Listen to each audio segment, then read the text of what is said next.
আমি এই মুহূর্তে এখন দাঁড়িয়ে আছি ঝিনেদার সেই খাজুরা গ্রামের সেই খাজুরা মসজিদের সামনে। আর আমি আপনাদেরকে দেখাবো মসজিদের যে সৌন্দর্য এবং এই মসজিদের অবস্থান এবং পরিষ্কার পরিচ্ছন্ন সব কিছু আজ আপনাদের মাঝে শেয়ার করব। তো চলুন। আল্লাহর ঘর যে এত সুন্দরভাবে সাজানো যায় আর মানুষ যে নিজের ঘরকে রেখে এত সুন্দরভাবে একটা মসজিদ ঘর তৈরি করতে পারে তা এই জায়গায় না আসলে আমি বিশ্বাসই করতে পারতাম না। হ্যালো গাইস, আসসালামু আলাইকুম। আজ আপনাদেরকে নিয়ে যাব বাংলাদেশের সবথেকে সুন্দর মসজিদ দেখতে ঝিনেদাহের খাজুরা গ্রামে। আর এই গ্রামবাসীর উদ্যোগে কিন্তু একটা 5 তলা মসজিদ এবং এতিমখানা তৈরি করা হয়েছে। আর এই মসজিদটা দেখতে কিন্তু বাংলাদেশের বিভিন্ন প্রান্ত থেকে প্রতিদিন লোকজন আসে। আর আজ আপনাদেরকে দেখাবো এই মসজিদের ভিতরে কি কি আছে এবং কতটুকু সৌন্দর্য ঘেরা এই মসজিদ, কেনই বা এই মসজিদ দেখে সারা বাংলাদেশ থেকে বিভিন্ন ধরনের মানুষ এই মসজিদটা দেখতে ভিড় জমায়। এটা হচ্ছে দুনিয়ার বেহেশত। আমি এখন আপনাদেরকে এই মসজিদের 2য় তলায় নিয়ে যাব, সেখানে কি কি আছে এবং এই মসজিদের টোটাল ভিউটাই সবথেকে ভালো এবং সুন্দর দেখা যাবে সেই জায়গায় আজ আমি আপনাদেরকে নিয়ে যাব। আমি এখন এই মুহূর্তে অবস্থান করছি সেই খাজুরা গ্রামের মসজিদের 2য় তলায়। আর এই মসজিদটা কিন্তু অন্য সব মসজিদের থেকেও অনেক সুন্দর। চারিপাশটা দেখেন সম্পূর্ণ মানুষ হাতে তৈরি করেছে। তারপরেও প্রাকৃতিক যে সৌন্দর্য, মানুষ এত একটা সুন্দরভাবে মসজিদ তৈরি করতে পারে সেটা এখানে না আসলে বুঝতে পারবেন না। এখন বাজে 11:30। আমরা এই মুহূর্তে এখন অবস্থান করছি সেই খাজুরা গ্রামের মসজিদে। আর মসজিদের চারপাশে দেখেন বিভিন্ন গাছপালা লাগানো আছে। আর মসজিদটা এত সুন্দরভাবে তৈরি করা হয়েছে যে আপনারা এই জায়গায় না আসলে বুঝতে পারবেন না।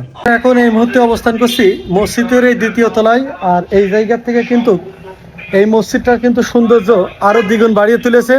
একদম সম্পূর্ণ গ্রামের ভিতরে কিন্তু এই মসজিদের 2 পাশ দিয়েই পাকা সড়ক আছে। আর এই জায়গাটা একদম ঠান্ডা এবং মনোরম পরিবেশ। এই পাশে কিন্তু মানুষের বসার জন্য এবং চলাচল করার জন্য রাস্তা রাখা হয়েছে। আর পাশেই একটা দোকান আছে। এটা কিন্তু শুধু মসজিদ না, এটা কিন্তু একটা এতিমখানাও বটে। আমি আপনাদেরকে উপরে অংশে ঘুরিয়ে ঘুরিয়ে দেখাবো। এই যে মসজিদের ভিতরের অংশ কিন্তু অনেক সুন্দরভাবে সাজানো গোছানো আছে। আর বেলকনিটা কিন্তু খোলা বেলকনি এবং খুব সুন্দর করেই সাজানো রয়েছে। আর এই পাশেও কিন্তু যাওয়া জায়গা আছে। এই যে এই পাশে বেশ কিছু এসি লাগানো আছে। সুদক্ষ মিস্ত্রি এবং সুদক্ষ পরিকল্পনার ফসল হিসেবেই কিন্তু শহর থেকে দূরে একদম গ্রামীণ মনোরম পরিবেশেই এই মসজিদটির অবস্থান। আর এই মসজিদটি এত সুন্দরভাবে সাজানো গুছানো পরিপাটি করা, যে কেউ আসলেই মুগ্ধ হবেন। একই সাথে এই মসজিদের কারুকাজ এবং এই মসজিদের অবস্থান সব কিছুই একটা ভিন্নতা আপনি অন্য সব মসজিদ থেকে পাবেন। আমরা এতক্ষণ আপনাদেরকে এই মসজিদ পুরোটাই ঘুরিয়ে ঘুরিয়ে দেখিয়েছি।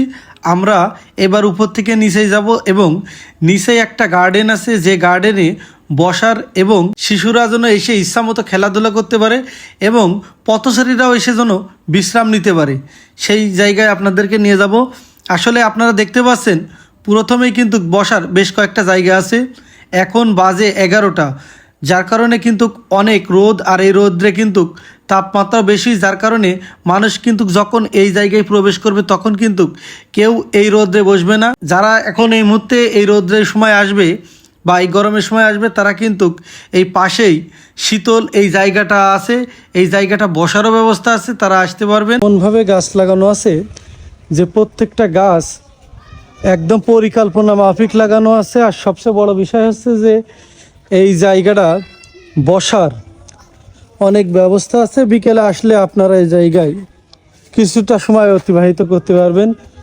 টোটালি কিন্তু খুব সাজানো গুছানো পরিপাটি একটা জায়গা। এটা কিন্তু সেই খাজুরার মসজিদ এবং এতিমখানা। আমরা এখন আপনাদের পিছনের অংশে নিয়ে যাচ্ছি।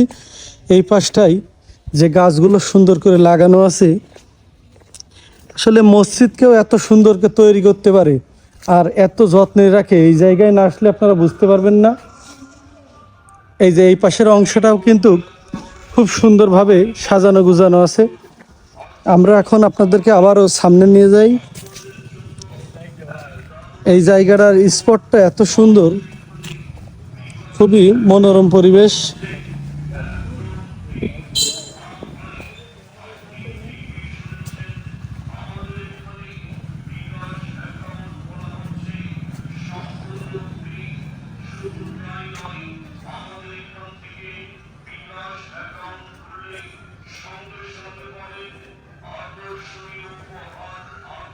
এই মসজিদটা আপনি যেই পাশ থেকেই দেখবেন সেই পাশটাই কিন্তু প্রাকৃতিক সৌন্দর্যের সাথে, আর এই মসজিদের কালার রং একই সাথে মডেল সব কিছুই কিন্তু আপনার কাছে এক অন্যরকম লাগবে। আমি এখন যে জায়গায় অবস্থান করছি সেটা হচ্ছে বিকেলে এসে মানুষজন বসতে পারে সেই জন্য বসার একটা ব্যবস্থা রাখা হয়েছে। একই সাথে যদি এখানে শিশুরা আসে তাহলে কিন্তু দুল খেতে পারবে বা বসতে পারবে, এমনকি খেলাধুলা করতে পারবে, সেটাও কিন্তু ব্যবস্থা আছে। খুব সুন্দর এই মসজিদটা দেখতে হলে আপনাকে চলে আসতে হবে ঝিনাইদহ জেলা থেকে কয়েক কিলোমিটার দূরে খাজুরা গ্রামে। আর খাজুরা গ্রামে আপনি আসলেই স্থানীয়দের কাছে জিজ্ঞেস করলে কিন্তু ওনারা আপনাদেরকে এই সঠিক লোকেশনটা বলে দেবে। আর আপনারা কিন্তু শহর থেকে চলে আসবেন এবং এই মসজিদের সৌন্দর্যটা উপভোগ করবেন।